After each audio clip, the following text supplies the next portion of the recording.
Bueno, muchas gracias a todos por estar aquí. Bienvenidos a esta conferencia que ya venimos como tercer año consecutivo celebrándola, gracias a la visita de un experto en águilas pescadoras procedente de la Fundación Roy Dennis de Escocia, ahora compañero nuestro, con los que colaboramos para el proyecto que estamos llevando aquí. Y bueno, primero que todo agradecer al Ayuntamiento de Pego por hacer esto posible, seguir apoyando siempre el proyecto como los que más, y eso se agradece muchísimo. Y bueno, tenemos aquí presente también a Kobe de Consellería, que son los que dirigen el proyecto. Y bueno, yo me presento, aprovecho, aunque muchos aquí me conozcáis, pero soy CIAR de la Fundación Migres, que somos socios colaboradores del proyecto junto a Fundación Iberdrola. Entonces, quería un poco poner esto por encima. Aún así, como bien sabéis todos, no somos los únicos. En este proyecto colaboran un montón de entidades y de personas, que siempre es de agradecer, pero si me pongo ahora a nombrarlas, ocuparíamos toda la tarde. Entonces, luego daremos unas pinceladas durante la presentación de más o menos de quiénes son esas entidades y, por supuesto, ante todo y públicamente les queremos dar las gracias a cada uno de vosotros y a cada uno de ellos que siempre están dispuestos a ayudar en este proyecto. Entonces, no me quiero explayar mucho, le voy a dar paso a Enrique para que nos dé la bienvenida en su precioso pueblo.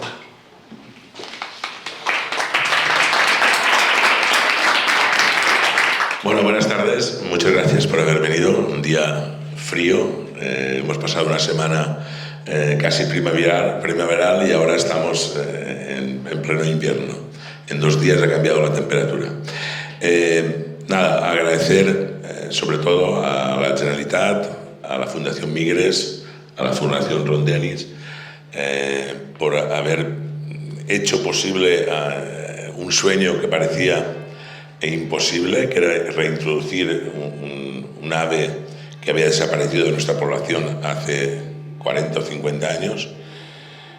Estamos en ello, aún no lo hemos conseguido, esperemos conseguirlo, pero gracias por haber creído en el proyecto, gracias por haber pensado en Pego. Había otras opciones, pero también quiero dar gracias, creo que a dos almas mater, que es COVID y CIAR, que aunque trabajen para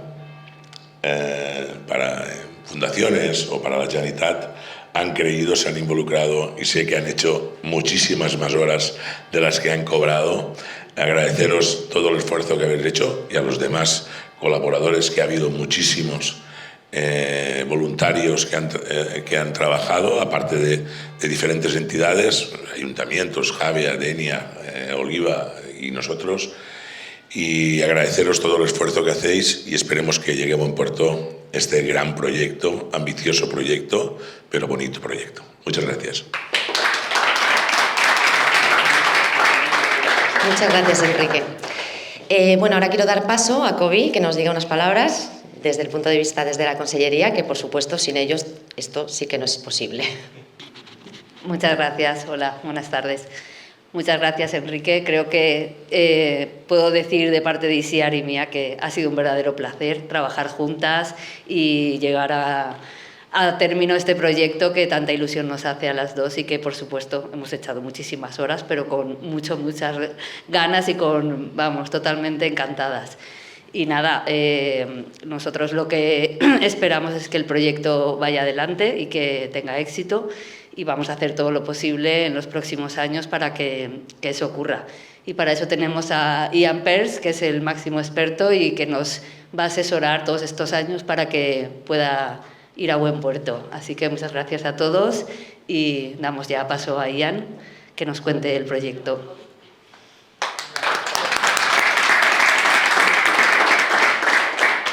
Bueno, la conferencia, como cabría esperar, Ian es inglés, aunque vive en Escocia, en un sitio donde ahora las águilas pescadoras, pues, ¿qué os voy a contar? Es una maravilla quien vaya allí y lo disfrute. Aparte de la fauna salvaje, las pescadoras es uno de los animales más carismáticos. Va a hablar en inglés, porque aunque está aprendiendo español, cada año mejora, pero de momento le perdonamos y puede seguir hablando en inglés, y para ello contamos con Dave Warrington, que es colaborador también del proyecto, y nos va a ayudar con esa traducción para que el que no sepa inglés también esté al día con la presentación y la pueda seguir. Y bueno, con decir que él es guía ornitológico de Valencia Birding, que también colabora, es otra manera de colaborar con este proyecto. Y bueno, ya les doy paso, que para lo que hemos venido es para escucharle. Gracias, chicos.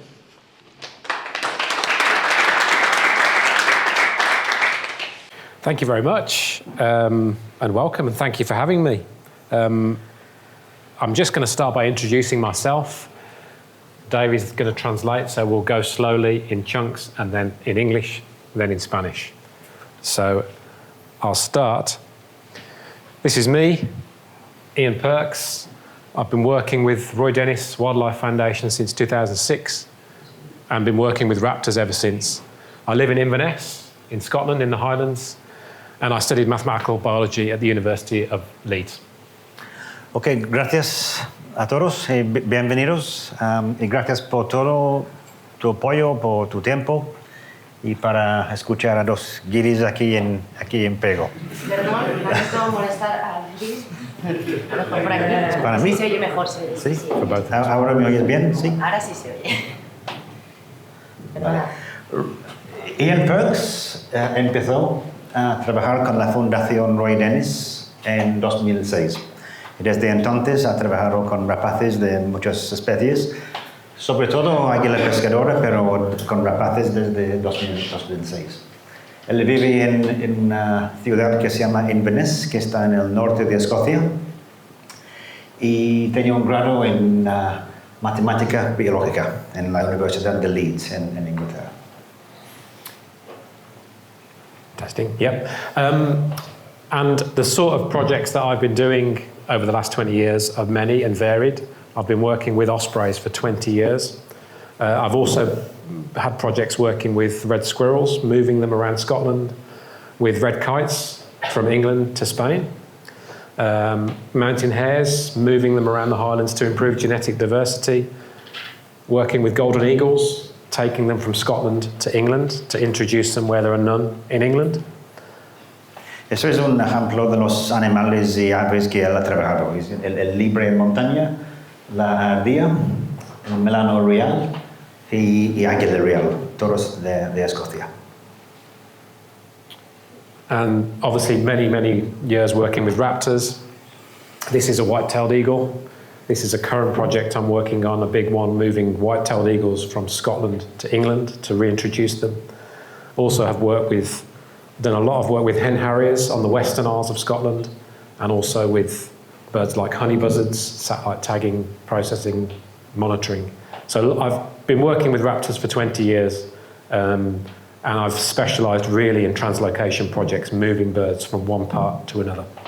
Su especialidad es proyectos de reintroducción y translocación de rapaces. Y aquí tenemos ejemplos de tres más. Aquí, esto es un abejero. Aquí tenemos un aguilucho pálido. Y la águila es un pegardo. El pegardo es la águila más grande de Europa. Y este proyecto está en función ahora mismo. Y es una translocación desde Escocia hasta el sur de Inglaterra. Y de momento está funcionando bien y hay parejas con crías. Eso es un águila enorme y es espectacular. Ese es otros ejemplos de rapaces que él trabaja. But today we're not here to talk about eagles, we're here to talk about ospreys. And I'm going to start by talking about the story of ospreys in Scotland and how we then moved ospreys from Scotland to England and to other parts. So this is a story really starting with the bird in the UK, geographical Great British Isles, and I'm going to tell you about some of the projects I've been working on and Roy's been working on with this bird. And this bird was extinct in the UK. So 3,800 pairs in the Mesolithic times, 20,000 years ago, 15,000 years ago. They were widespread during the 10th century and even mentioned by William Shakespeare in one of his plays, Coriolanus. So when Shakespeare was here, he was familiar with ospreys. But then by 1847 in England and then 1916 in Scotland, they'd gone. Eso es un poco la historia de la águila pescadora en el Reino Unido. En la época de prehistoria está estimada que tenemos más o menos 3.800, 4.000 parejas solamente en Gran Bretaña. Tan común que Shakespeare en sus obras mencionara este ave en sus obras. Pero a pesar de eso, la última pareja en Inglaterra fue en 1847 y la última pareja en Escocia 1916. Y en este momento estaban totalmente extintos en Gran Bretaña. And then, after they'd become extinct, in the early 1950s, and then more specifically in 1958, a pair of ospreys returned to Loch Garten, and they laid eggs for the first time. So the osprey had come back on its own. Birds that were heading to Scandinavia stopped off in Scotland, decided to breed, and Roy Dennis, my mentor, was instrumental, and these are all pictures of Roy working to protect the ospreys from 1960 when he started at Loch Garten. Y después de su extinción, en 1958, la primera pareja volvió a un nido en Escocia. Es un momento clave en la historia de la águila pescadora. Y desde entonces, Roy Dennis, uno de los pioneros de conservación de águila pescadora, empezó un gran labor de conservación de la águila pescadora. Y Roy Dennis es el mentor de Ian, entonces toda esta experiencia desde los años 60 está ahora dentro de esta persona en este equipo. And this is what it looked like back when we first started. This was called the Osprey Camp, and when the birds first laid the eggs, it was decided after the first year, 1958, the eggs were stolen. People climbed up and stole the eggs. So then George, with Roy, decided rather than to keep people away, they were going to show the public the nest, protect the nest, but invite all the people in. So they set up a camp. People used these caravans. There were full-time cooks making meals for all the staff, and it was 24/7 protection. Night shifts, people sleeping, protecting, watching the birds, and that effort continued for 50 years with people doing night shifts, 24-hour protection of that nest from the 1960s onwards. Eso es una historia muy interesante porque a partir del 1958, con la primera pareja, en esta época habían coleccionistas de huevos, de aves y de rapaces. Y alguien robó los huevos de este nido. Entonces, Roy y su equipo establecieron un campamento base de águila pescadora, con gente ahí 24 horas al día, 7 días a la semana, vigilando el nido. Y también había una decisión. ¿Podremos dejar el nido como un secreto o informar al público sobre el nido y sobre la importancia de esta especie? Y una decisión bastante valiente, dijeron no, eso no es un secreto. Tenemos que informar a la gente sobre este ave tan especial. Un nido en todo el país, la gente tiene que saber y valorar lo que es este animal. Entonces, por supuesto, está muy protegido, pero la gente puede venir y con un cartelejo ver el nido y valorar lo que es este animal. Este seguimiento continuaba durante 50 años, día y noche, con un equipo siempre ahí, con un campamento, con por ejemplo un cocinero dedicado a este equipo. Este labor de esfuerzo era inmenso, pero gracias a eso tenemos ahora una historia de éxito. Lots of whiskey, mucho de whiskey. Lots of whiskey. Y también con mucho whisky. Porque hace frío. And then this is self-explanatory. This is what happened. From the 1960s slowly, the population increased through the protection of.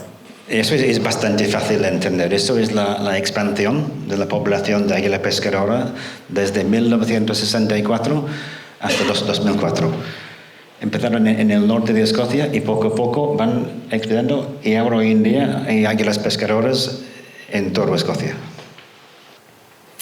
And here is the nest at Lochgarten, and don't need to dwell too long on this slide other than to say that there are now well over 300, in fact more like 350 to 380 pairs of breeding ospreys in Scotland. Y ahora hoy en día hay entre 350 y 380 nidos de águila pescadora en Escocia. And this is a typical scene you will see in the summer in the Highlands. Typical, obviously, because it's always sunny in the north of Scotland. Ahora es un gran amigo mío, pero también es mentiroso. Ha dicho que esa es una imagen típica de Escocia con cielo azul. No. Siempre está lloviendo. Pero eso es un hábitat muy típico, con las montañas, los bosques grandes, los pinos enormes y una familia de águila pescadora en su nido. So what is it about the osprey? What is its biology? What does it look like? What does it do? Well, you saw on the picture there, those are the birds. That's an egg. An osprey egg is about the same size as a hen's egg. It is patterned to protect it from predation so that if another bird, a goshawk or another bird looks on the nest, it can't quite see the egg because it's very, very well camouflaged. El huevo del águila pescadora es más o menos del mismo tamaño que el huevo de una gallina, pero tiene estas manchas sobre todo para ser más camuflado. Si hay otro predador volando sobre el nido desde arriba, es difícil de verlo porque está camuflado. And when the chicks hatch on a nest, as they did back in 1960, they look like this. When they're first born, they have no feathers. They are helpless, completely helpless. And that is where it's so important that the female on the nest is there all the time. She doesn't leave. She broods them with her wings. She keeps them warm with her patch on her chest. And the male goes and gets all the fish and brings them back to the nest. En el principio, las crías no tienen plumas. Entonces están muy vulnerables. En esta época, la hembra adulta siempre está con ellos, siempre encima de ellos, protegiéndolas, y el macho es la ave que siempre está volando, pescando y volviendo con pescado para ellos, para su familia. And the chicks grow and grow and grow, and these are chicks still before they can fly, and this is the sort of age around this stage, maybe slightly younger, that we bring the chicks from Scotland to here. Y las crías crecen rápido.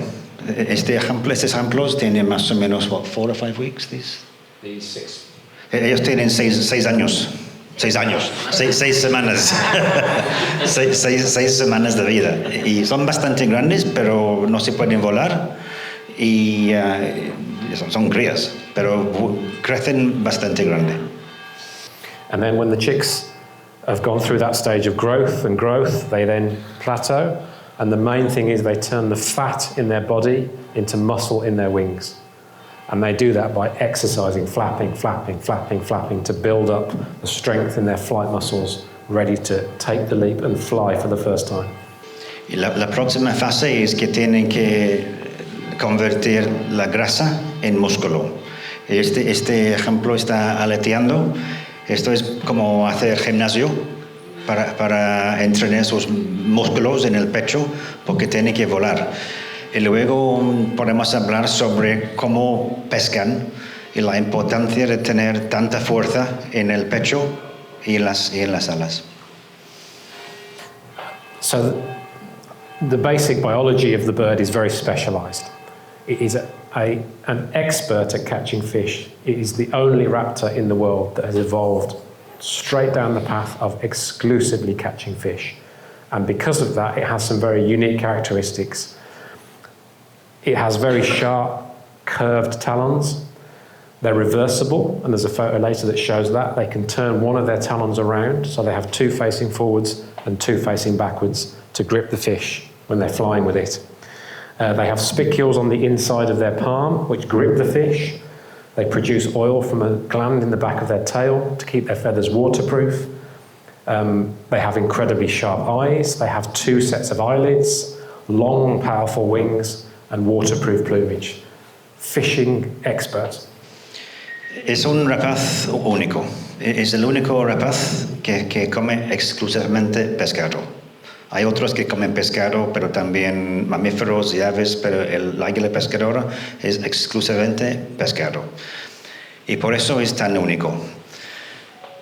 Normalmente cuando pescan, lanzan desde hasta 30 metros de altura hasta el agua, y a veces están en el agua hasta 3 metros de profundidad. Y también si hay algunos peces en la superficie del agua pueden cogerlas, pero normalmente lanzan desde bastante alto. Tienen garras muy grandes y muy curvadas. Y en las patas tienen escamas, porque es una ayuda de coger un pez.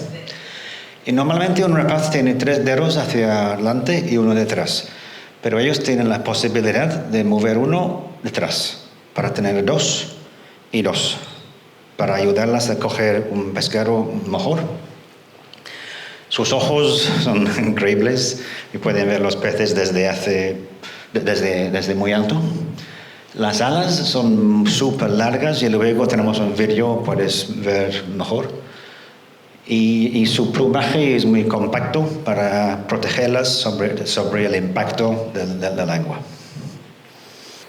Now, we hope this works. This is a little video, a short film of an osprey diving and catching a fish. It's a fantastic piece of film. It's filmed in the Highlands for a series narrated by Ewan McGregor for the BBC, which a lot of us in the Highlands help people film. And this was an osprey at a site in Strathspey that I know well. And the cameraman was able to get a really good shot of this bird. It's narrated in English, unfortunately, not in Spanish. Let's hope that it works. I'll try it. Este es un vídeo corto en cámara lenta sobre cómo pescan la águila pescadora y también las dificultades que tienen. Y en un vídeo de 2 minutos es mejor que 2000 palabras.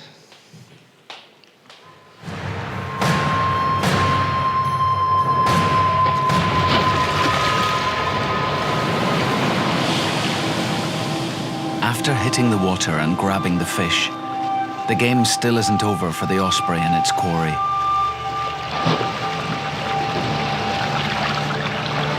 He needs to get airborne again.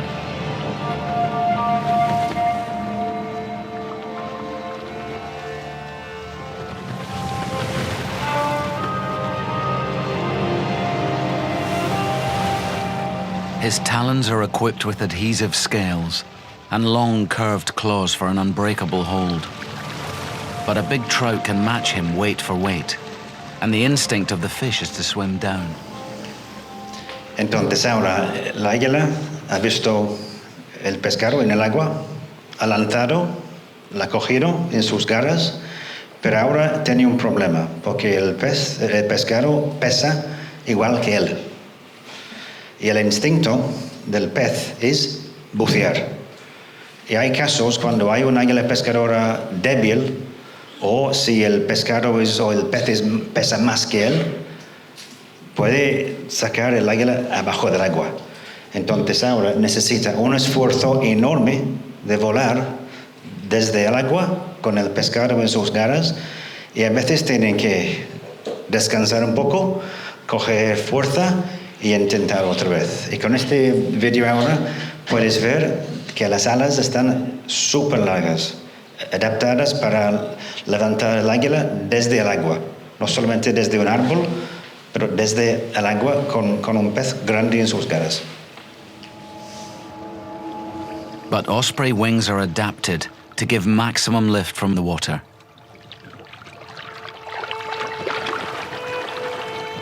And this male is young and strong. This is a struggle he's destined to win.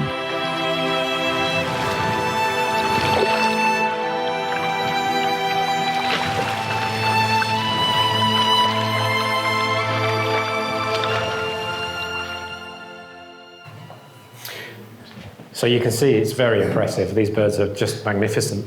And that's a photograph showing the talon as we described it. Sí, eso es el dedo que puede poner detrás para tener dos y dos para coger el pescado. So we've talked about the ospreys a little bit in Scotland, what happened in the 60s, the progress on the nest, the birds build strength, they learn to fly, and they obviously have to catch fish for themselves because then they migrate. And the birds migrate on their own. They don't go with their parents, the chicks go on their own. And the reason they go to Africa, obviously in Scotland it's very cold in the winter, lochs freeze, the fish are not available, so they need to go to warmer climes. And in the north of Europe and across most of its Eurasian range, the bird migrates. Some parts of the world it doesn't, but in Europe it's a migratory species. And the fastest recorded migration we've had was 2 weeks from Scotland to Mauritania in Africa. So they can do it quite quickly. Las águilas pescadoras en Europa normalmente migran. Después de la época de cría, más o menos a partir de septiembre, empiezan su migración. Pero, ¿por qué? Porque en el norte de Europa muchos de los lagos y ríos se congelan y no se pueden pescar. Entonces tiene su instinto de migrar normalmente hasta el oeste de África. Pero van solos, incluso las crías. En su migración, la primera migración, no migran con sus padres, migran solos. Entonces es un viaje bastante peligroso para ellos. Cada vez más tenemos águilas pescadoras en invierno aquí en España. Igual es un resultado de cambio climático. Incluso este año hemos tenido una en el Mar de Pego todo el invierno. El récord de la migración más rápida era 2 semanas desde el norte de Escocia hasta Mauritania en África. Eso es bastante rápido para una águila pescadora. And these are some of the routes that the birds take, and you can see the blue one is a problem. And this happens sometimes for birds because when they're young, they cannot compensate for the wind. And if it's a strong wind, it will blow the birds out into the sea. And obviously that bird died. But you can see the green line, a bird took a very, very long flight over the Mediterranean.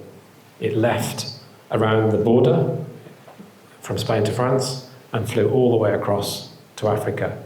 But this green is a typical migration route for Scottish ospreys. Estas líneas azules y verdes son las rutas de migración de 2 ejemplos que tienen GPS. Entonces podemos seguir sus rutas. La historia del ave en azul es bastante triste porque acaba en el mar. Y cuando hay vientos fuertes, un águila pescador no puede pelear sobre tanto viento. En este caso, se muere en el Atlántico. Some more typical routes of ospreys. Just go back to that migration. You what? Can you just go back to that migration? The previous. Thank you. You haven't finished? Yeah. La línea verde era una migración mucho más exitosa. La única cosa rara es que ha cruzado el Mediterráneo en un punto bastante ancho, que eso no es habitual. Normalmente rapaces quieren cruzar el mar en el punto más corto, por ejemplo, los estrechos de Gibraltar, por ejemplo. Pero eso no, eso cruzar en uno de los puntos más anchos. Pero a pesar de eso, ha sobrevivido y ha llegado a Senegal. Okay. But there are dangers with migration. It's a very perilous thing for a young bird to do. And these are, we'll maybe go through them one by one, just quick fire. These are some of the things that can happen to the birds when they migrate. They can be blown off course and out into the sea, as we've seen. Caught in nets at fish farms is a big one. Birds try and fish, but if it's a fish farm and there are nets over it, they get caught in the nets and die. They can get electrocuted, and this is some work that's been done here in Spain to prevent that from happening, which is really good. They can collide with structures, they're shot by hunters. They can just pick areas that are no good for food when they stop on their journey. And obviously the availability of food and the conditions of their migrating destination in Africa are variable due to anything to do with politics, climate change, geography, etc. Gracias.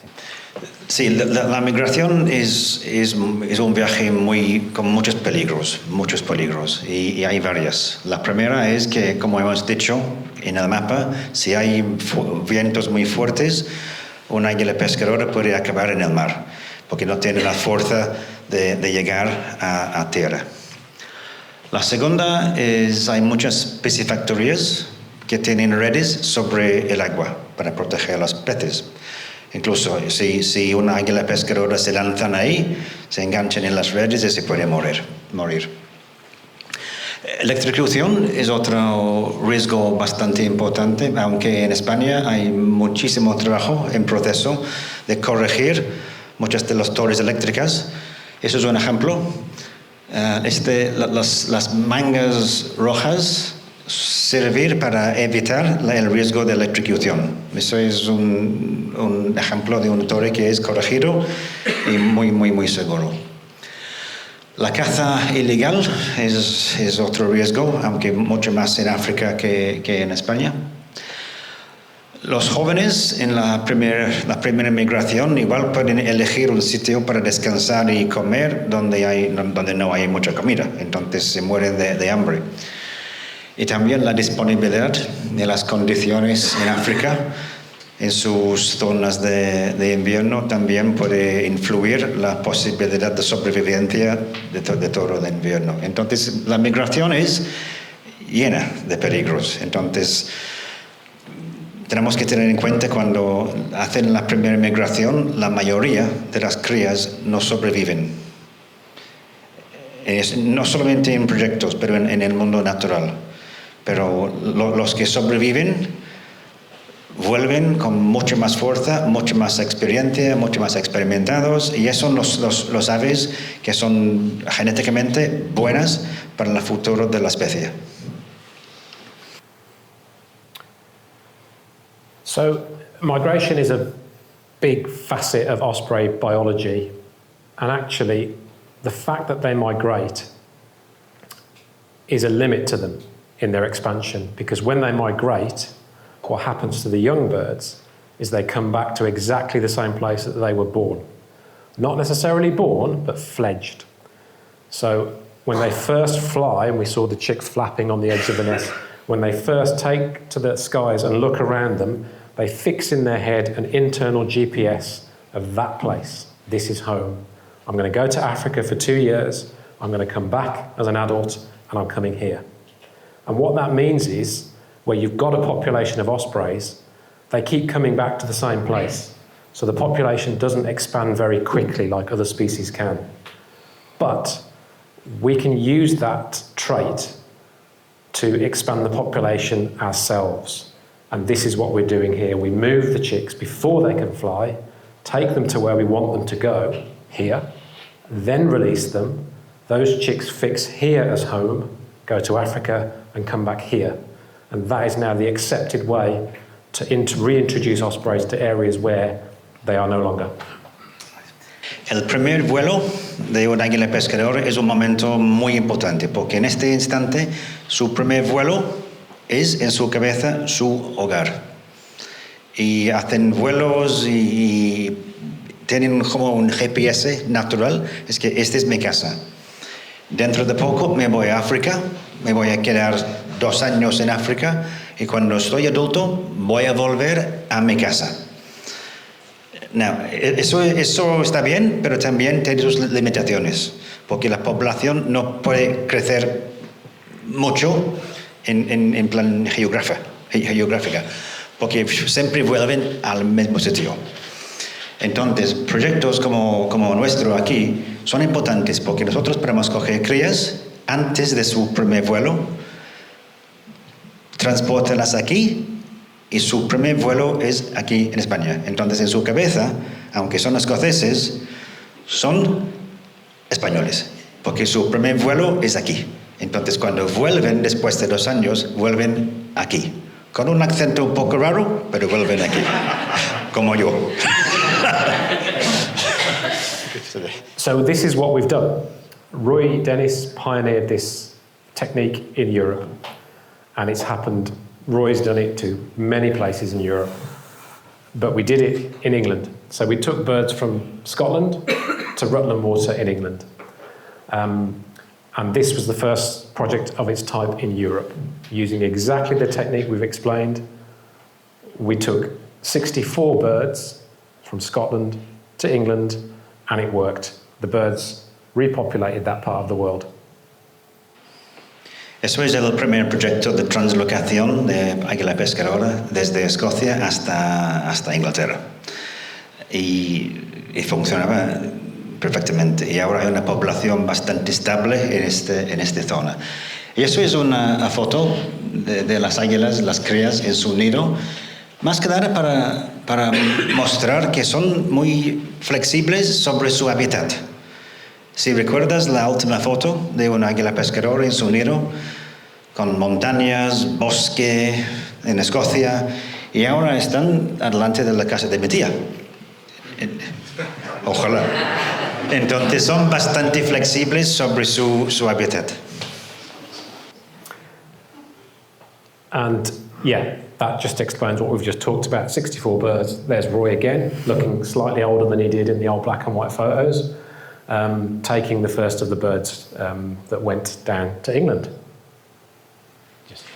Sí, son fotos del proceso de translocar animales desde Escocia hasta Inglaterra con Roy Dennis. And again, as Dave just mentioned, this is a very typically English countryside, not like Scotland. No mountains, no big lochs, no big trees or tall trees like conifers. So a very different habitat, but the ospreys adapt brilliantly and they will fit into these situations. El paisaje aquí es típico del centro de Inglaterra, son campos de cultivos y campos de hierba, muy plano, pero no hay montañas, no hay bosques grandes como en Escocia, pero hay agua de buena calidad y hay pescado. Entonces se pueden adaptar y porque su primer vuelo era ahí, era su casa. And when we translocate the birds, what we often find, and what we're certain we will find here, is you can end up with one or two birds being super important for the whole project. This female, White 03, she was moved from Scotland to England, and she was a fantastic bird with her partner, the male. They raised 32 chicks at one nest site. So they created a huge input of young birds into this population. And sometimes that's all it needs. You only need one or two birds to be super productive and the population goes up. And that's why when we do these projects, it's critical that every single bird is protected at the hatching, at the release stage, because we want that one bird that could be the game changer to come back. So every bird is critical because 70% of the birds that fly from the nest die. Como hemos dicho antes, la primera migración es bastante peligrosa y más o menos 70% de las crías en la primera migración se mueren. Entonces, en proyectos como nuestro es muy súper importante que cada animal que sale de nuestro proyecto está en una condición excelente para darnos la máxima posibilidad de volver. La otra cosa es bastante común en un proyecto que hay un animal que es clave, que es súper fuerte y súper exitosa. Este ejemplo, por ejemplo, este es una hembra, originalmente de Escocia y ahora en Inglaterra. Entre el año 2001 y 2015 tenía 32 crías, una pareja en un nido. Entonces, si coges un animal tan fuerte y tan exitosa, eso es el cambio de éxito o no. Entonces, nunca se sabe. Igual tenemos uno o dos que es la clave del proyecto.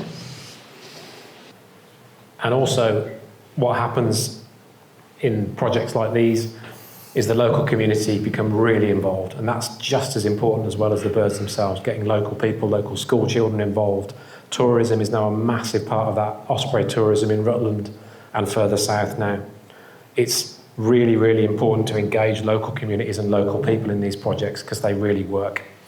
Y una cosa importante en los pueblos cerca de los proyectos es que la gente local son muy incluidos en los proyectos porque tienen mucho cariño por el animal y se sientan conectados con este animal. Y seguramente en algún futuro no muy lejano la gente de aquí pueden sentir orgulloso de nuestros águilas pescadoras, seguro. And then this is what happened to the birds in England. The population increased from the initial 60 birds, 64 birds. You can see the years going by, the numbers of birds increasing, and the red line is the number of chicks fledged at the nests. So that population is now on an upward curve, and that's exactly what we will find here when the project succeeds. Eso en pocas palabras es fácil de entender porque es una gráfica desde 1999 hasta 2022 con la cantidad de crías que han salido de nidos en Inglaterra y País de Gales. So we did it in England, and next is Spain. We know the technique works, we tried it, we've tested it, we've done it many times, and we put it to use in Spain. And you can see from this map, there are 3 core areas where these are former nesting sites, old nests, before the bird became extinct in Spain. So you can see there are 3 main areas, 1, 2, and 3. And the first of those that had birds introduced was Andalucía in the south.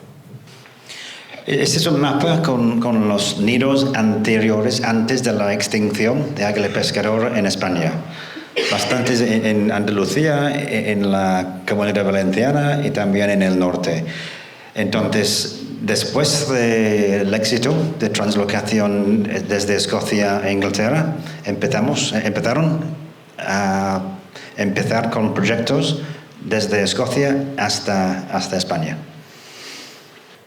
And 2 slides that we'll quickly go through are just some numbers. These are the numbers of birds that were taken. You can see, well over 150 birds translocated from Germany, Scotland, and Finland to Andalucía. And down there is the total of the 2 areas where the birds were taken to.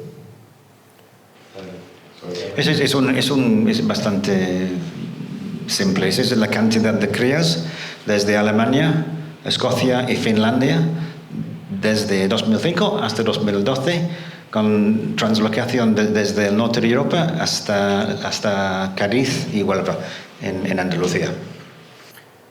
And now we have an upward trend again on the graph, and in 2024 I think there were 20 chicks, 20 pairs which fledged chicks in Andalucía. So a successful project. Y después del proyecto, ahora en 2023 habían 17 parejas, 17 nidos establecidos con 25 crías, que está claro que es bastante exitoso. Puede funcionar muy bien. And from that project, the Friends of the Osprey was formed, a society with Fundación Migres, to support and raise awareness of the osprey in Spain. Y desde entonces han formado un grupo nacional en toda España que se llama Amigos de Águila Pescadora, y cada vez más somos más y somos como una familia de gente de frikis de águilas pescadoras que trabajamos dentro de proyectos. So next we've got another film. It's about 10 minutes long, this film, and this is a film that was made by the BBC about the next part of the Spanish reintroduction, which was in the Basque region. So this was the first Spanish project that I was involved in. I collected the birds for this project along with Fraser. And the BBC wanted to make a film about it, and thankfully this is subtitled in Spanish, so it's in English with Spanish subtitles. Y después del proyecto en Andalucía, el segundo proyecto era en el País Vasco, con pollos de Escocia al País Vasco. Y ahora hay un vídeo, un documental corto de más o menos 10 minutos sobre el proyecto.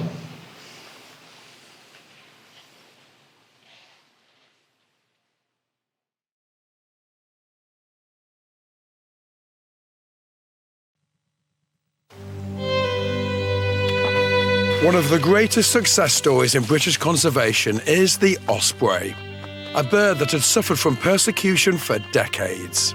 Historically, this magnificent bird of prey was widespread right across Britain, but by the 1950s, there was just one pair left breeding up here in Scotland. Whilst working for the RSPB, conservationist Roy Dennis championed the return of the osprey. Thanks to his lifetime's work, there are now over 300 breeding pairs in Britain. They overwinter in Africa before returning to the same nest site every year. And after Roy's success, other countries are seeking his help to re-establish their breeding populations. Dr. Aitor Galarza is from the Basque Country in northern Spain. Well, in the north of the peninsula, they disappeared many years ago, probably due to persecution and habitat destruction. And now we have ospreys passing through the Basque Country every spring, every autumn, many ospreys, but they don't breed there. So, Roy, passing through is one thing. How can you persuade them to breed there? The best way is to translocate some young birds, and when they grow up and are released, they think this is home. And after their years in Africa in the winter, they will come back there and they will choose that as the place to breed. And that first step will create an Iberian population of breeding ospreys. Ospreys are doing extremely well in Scotland, so by taking a small number of Scottish chicks to northern Spain should make the overall population in Europe stronger. Last year, under special licence, Roy successfully sent 12 Scottish osprey chicks to the Basque Country. And this year, he's doing the same. Having already collected 8 chicks, he's about to get the 9th. See, on this tree here. And that's a very typical natural nest. It's been used for 7 years or something like that. The chicks will be brought down by Ian Perks, an expert tree climber and bird handler. Ospreys can have up to 3 chicks, but there are only 2 in this nest, which are about 3 weeks old. Would it represent a problem if you were to take one away? That's reducing it by 50%. No, I don't think so. With this sort of work, we have to be, professional. But some of the nests we go to, we find the chicks dying and parents just push them to one side. So lots of chicks, it's kind of natural. So we'll take one of the chicks to Spain for the project. The other chick will be there, the parents will come back, and that chick will just get more food. We've got the female circling overhead. She's not unduly worried? No, and as soon as we walk away, she'll come and perch in her favourite perch or go to the nest. Both chicks are removed, and Roy first needs to check them over before deciding which one to choose. Look at that!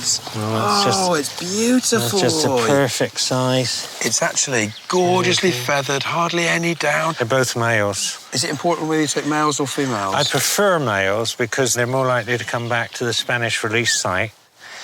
And if the males start to breed, they attract females to stop and join them. Once the chicks are measured and weighed, Roy makes his decision. Well, this one's quite aggressive little guy. And they're both perfect for the size we want, so I'm happy with either. I just think that one is a bit more feisty, so I'd rather have the quieter one. The feisty chick is returned to the nest, and the other one carefully transported back to Roy's house. There we go. Let me have the honour, Roy, carrying in this very valuable cargo. Okay, Mike, come in here.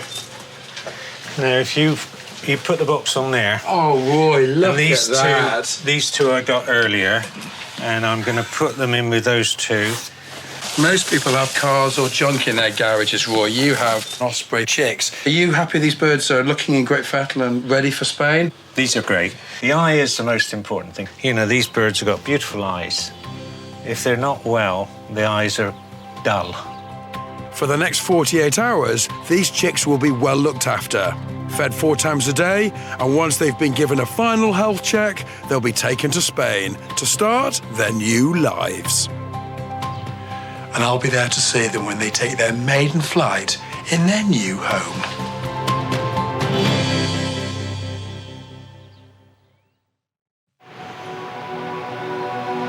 Just over 3 weeks ago, 11 osprey chicks were safely taken from nests in Scotland to be transported to a new home.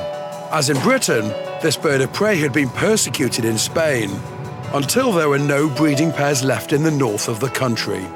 But close to the city of Bilbao, all that could be about to change, as these Scottish chicks are part of a plan to create a new breeding population.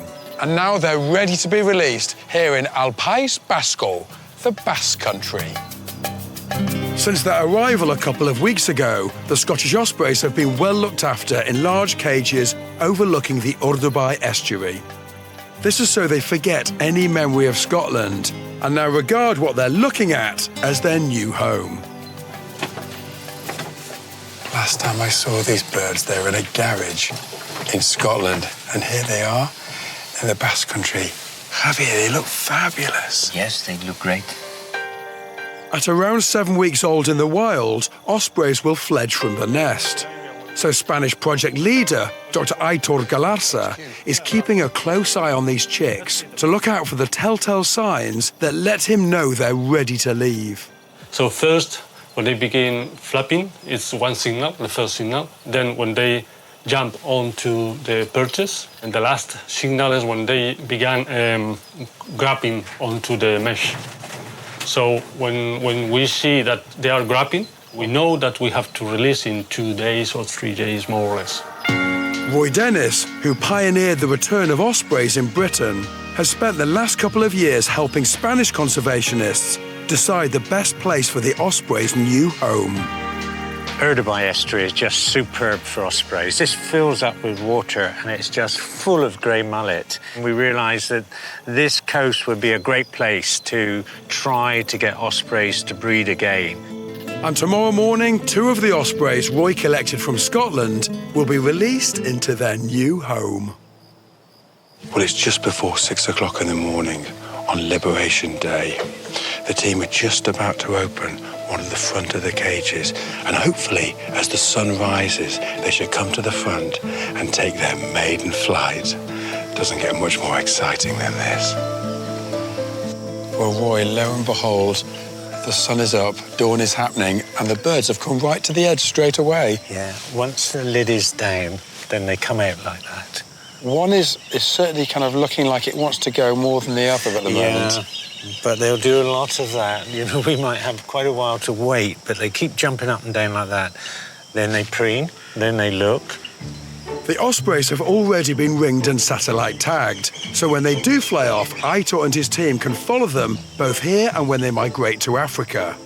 But it's taking a lot longer for them to fly from the cages than I anticipated. 2.5 hours later, we're still waiting for the ospreys to leave. But the longer we wait is actually good news. This is much better.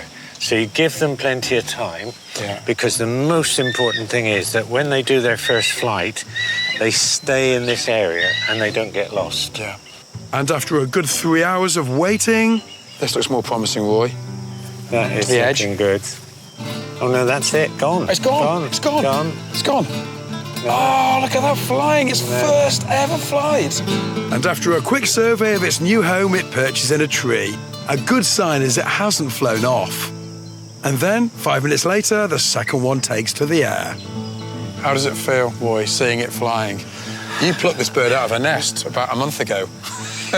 Well, the first bird that went came from North Sutherland, and the second bird came from very close to my home in Murray. So I feel, very personal. From Scotland with love. Absolutely. Once all the ospreys are released, they'll stay in the estuary for around a month before they begin the long migration south, where they'll then spend the next 2 years in West Africa before hopefully returning right back here and being amongst the first ospreys for decades to breed back in the Basque Country, thanks to a little bit of help from Scotland.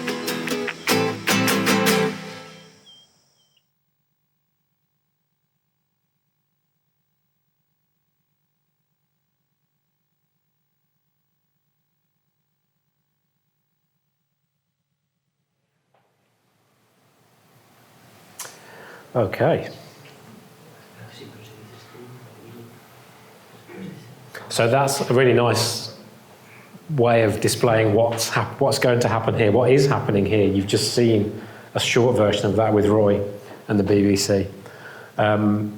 So yeah, we've talked about the ecology of the bird, the history of the bird in the UK, the history of the bird in Spain, and obviously now the next piece of this jigsaw is to bring birds to Valencia, the third area on the map where they used to breed, and a really, really important part of the European habitat and range for this bird, because the Mediterranean population is small and it needs a lot of help.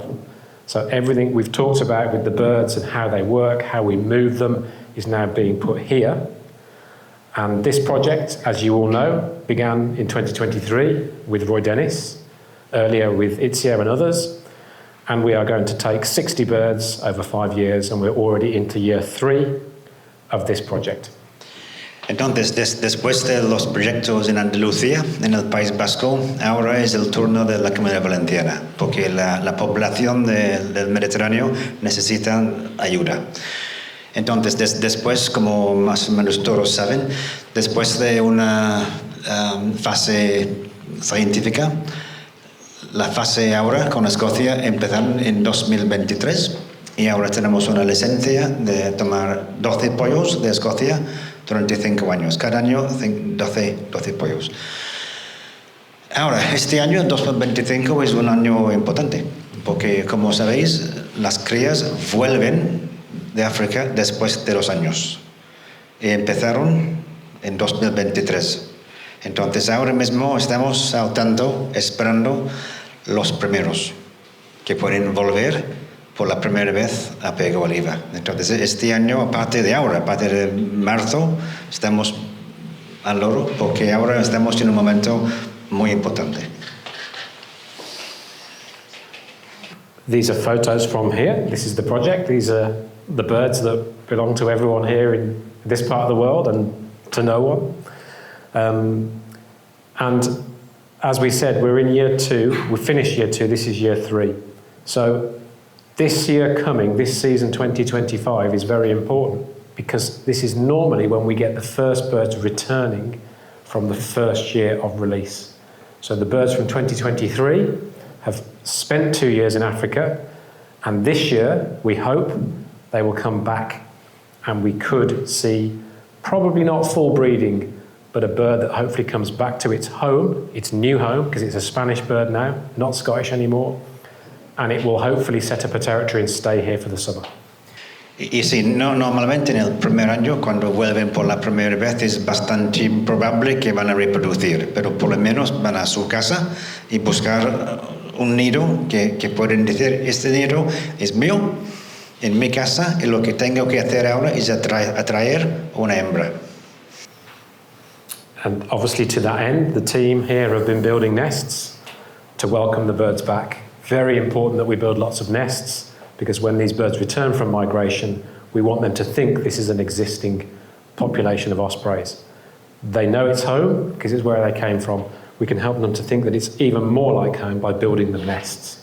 Y hemos puesto varios nidos artificiales por todo el marjal de Pego Oliva, porque si hay más nidos, hay mucho más probabilidad de éxito cuando vuelven. And obviously the project has many other offshoots, volunteers helping with the local programme, local people, the mayor here with a bird, fantastic. As we talked earlier about what happened in Rutland, it's not just about the birds, it's about the people as well. And this project is ticking all the boxes and really is moving in the right direction. No, y como sabemos, hay muchos voluntariados, hay mucha gente muy conectada con el proyecto, y para la gente de aquí es, dentro de poco esperamos que las águilas pescadoras puedan formar parte de nuestra familia. So we've only got basically 1 or 2 slides to go, but the next thing is another film. It's only a short film, about 3 minutes, and it's a film of the Pego Oliva Marsh. So it's an area that you all know, and hopefully you're seeing it from a very different angle and perspective. We're in the process of making a film about this project. So a friend of mine is a wildlife filmmaker, and we've started the process. And he took some wonderful footage of the marsh. And what I like about this is it shows how magical this place is, and this marsh is, and it's a really special place. And I've grown to be very fond of it. And it's lovely to see this film in preparation for the return of the birds. Obviously, we're seeing it now without breeding ospreys because they're not here yet. But I think this film shows the magic of the place that you've got around you, and it is just waiting for the ospreys. Estamos en el proceso de hacer una película, un documental, con un productor profesional de Inglaterra sobre este proyecto. Y ahora tenemos un corto de 2 o 3 minutos que podemos disfrutar porque muestra este mahal tan magia, pero desde otra perspectiva. Y más o menos para acabar, después hay 2 o 3 cosas más pequeñas, pero para acabar la presentación podemos disfrutar este sitio tan mágico y dentro de poco esperamos que podamos compartirlo con águilas pescadoras.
So there we go, a nice little film of the marsh. I hope you all enjoyed that.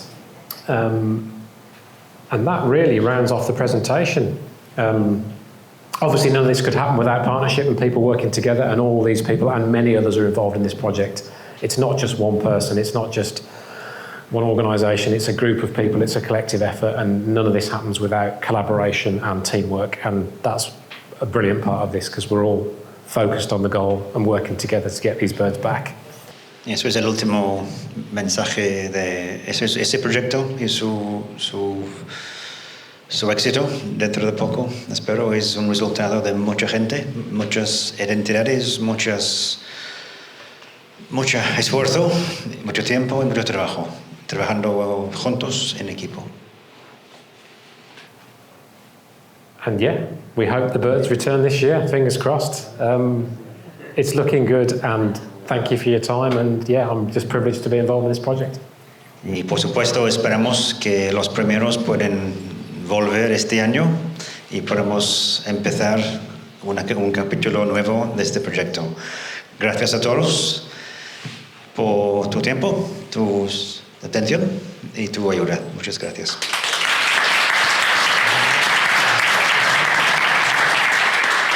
Bueno, espero que os haya gustado este resumen, lo que ha sido todo el trabajo de recuperar esta especie desde el cero, cuando quedaba además solo una pareja en Escocia, cuando volvió una, hasta lo que podemos ver hoy. Es, vamos, un trabajo increíble, donde hay muchas personas detrás de ese trabajo. Esto no se hubiera conseguido sin cada uno de ellos.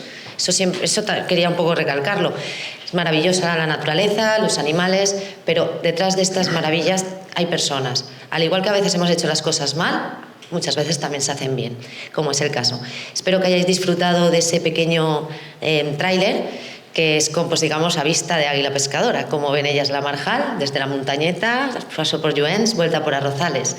Es simplemente una pequeña pincelada de lo que estamos preparando para o a final de año, si es posible, presentar ya un poco más de nuestro proyecto. Y bueno, a partir de ahora, si alguien quiere una pregunta a ellos o cualquiera que esté aquí presente, levanta la mano, yo me acerco con el micrófono y libremente.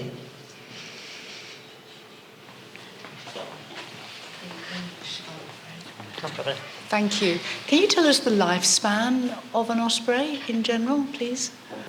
Yeah, on average, because there's always extremes, on average you would expect an adult to be around about 20 years, something like that, in terms of its breeding span. There are extremes, some birds are older than that, and obviously some birds will die younger, but as an average, between 15 to 20 years. In Scotland, it might vary in other parts of the world. Would be a typical sort of age for an osprey when it starts to get toward the end of its life. So not a huge, long life. You know, eagles can be 30, 40 years, but ospreys, say, 15 to 20. And do the males live longer than the females, or vice versa? No, there's no particular difference in longevity, no. Está preguntando sobre por cuántos años pues, pueden vivir una águila pescadora. Y la media, siempre hay extremos, pues la media es más o menos 20 años. Y las hembras y machos viven más o menos por la misma edad.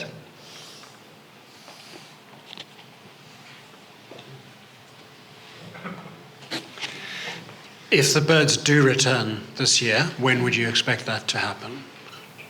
Very soon. Yeah. In south of Europe, birds are returning now from migration. In Scotland, we don't get birds usually until around about the middle to the end of March. But yeah, very soon.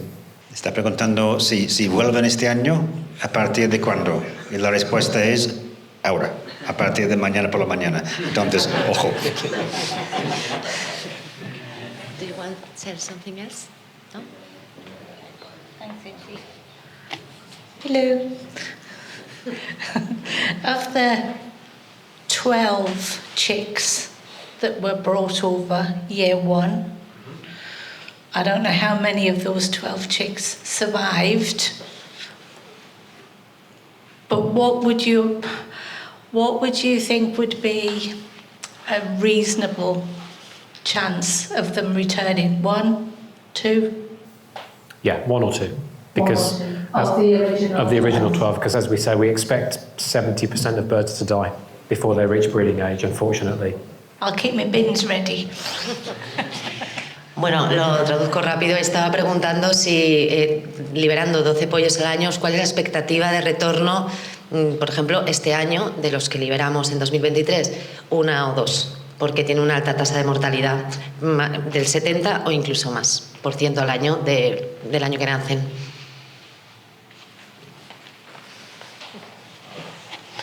What are the chances of the birds actually staying here all the time and not migrating? Is that a possibility? Absolutely, yeah. In this part of the world, particularly with winters becoming much milder than they were, say, 20, 30 years ago, there's no reason why birds wouldn't stay here the whole year round. So how do you encourage that? You can't really. It's an innate thing for the bird to migrate. So it will migrate because it's just an innate action. You can't really. It's just a bird that has a mutation or for whatever reason. But it's not beyond the realms of possibility to think that you could get resident birds here. Yeah, I'd still suspect, given that we're reintroducing migrating birds from Scotland, you would expect them to migrate. But you never know in the future. Never rule it out. Ha preguntado que cuál es también la expectativa de que se quede un animal, en vez de migrar hasta África, se quedara por aquí de residente, ya que otras aves del norte de Europa acaban invernando aquí. Y de hecho sí, es una posibilidad que puede suceder. De hecho, nosotros ya lo hemos podido comprobar, incluso con pollos del proyecto, algunos se quedó por la zona. Y bueno, es algo que no sabemos muy bien por qué, ni las causas de por qué uno decide quedarse o irse, es un poco variable, pero son cosas que están empezando a suceder, y también con la tecnología y el seguimiento de las águilas pescadoras en otros lugares, como Andalucía, se ha detectado algunos animales que deciden quedarse, cosa que personalmente, en mi opinión, menos mal.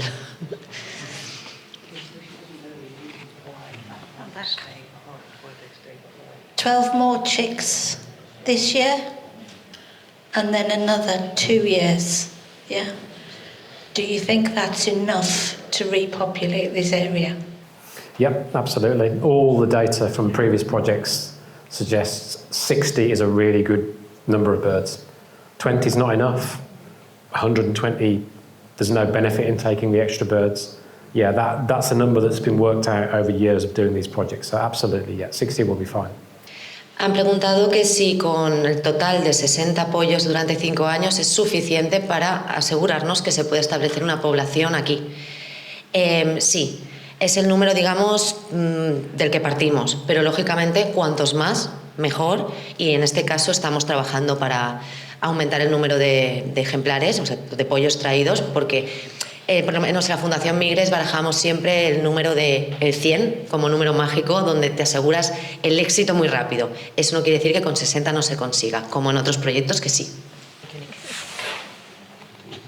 Quería saber cuál es el territorio que utiliza una pareja de águilas pescadoras y cuántas parejas podría albergar el marjal. ¿Una? ¿Dos? He's asking about the size of the territory for a typical pair of ospreys. Do we know what that is, and how many pairs do you think could fit in this marsh? So ospreys are what we call a colonial or loosely colonial species. So they're not like a bird like an eagle that has a fixed territory. They will fill an area depending on the availability of food. So in certain parts of the world, they're very, very, very close together because there's lots of food. In other areas in Scotland, they're more spread out because there's a little bit less food. So here in the marsh, I mean, there is no reason why in the region here you couldn't have 4 to 5 breeding pairs within the marsh and the local region, the local area, very, very, reasonably small. If the food is there, the birds will fill the gap. Go on that, mate. Es que es largo. Esto es más largo. La águila pescadora no es como, por ejemplo, un águila real que tiene su territorio fijo. Todo depende más o menos en la disponibilidad de comida y su hábitat. Entonces, si hay bastante comida y el hábitat está bien en este marjal, igual podemos tener hasta 4 o 5 parejas en el marjal de Pego Águila. Will they take fish from the sea as well as freshwater fish? Yes, absolutely, yeah. Fish is a fish to an osprey. It makes no odds where it comes from. So in Scotland, yeah, trout and salmon in the river and estuarine fish in the sea, absolutely. Ha preguntado que si comen tanto en el mar como en río, o sea, dulce o salado, los peces, y para la pescadora es indiferente. Lo que importa es que sea pescado, es lo más importante. Y bueno, depende de lo que les resulte más fácil. Si el mar, por ejemplo, está un gran temporal, pues entonces van a intentar utilizar aguas más tranquilas en otros lugares. O sea, se van adaptando a las circunstancias. Pero lo importante es que sea pescado, da igual de dónde. Okay, no more? Good. Thank you very much. Thank you.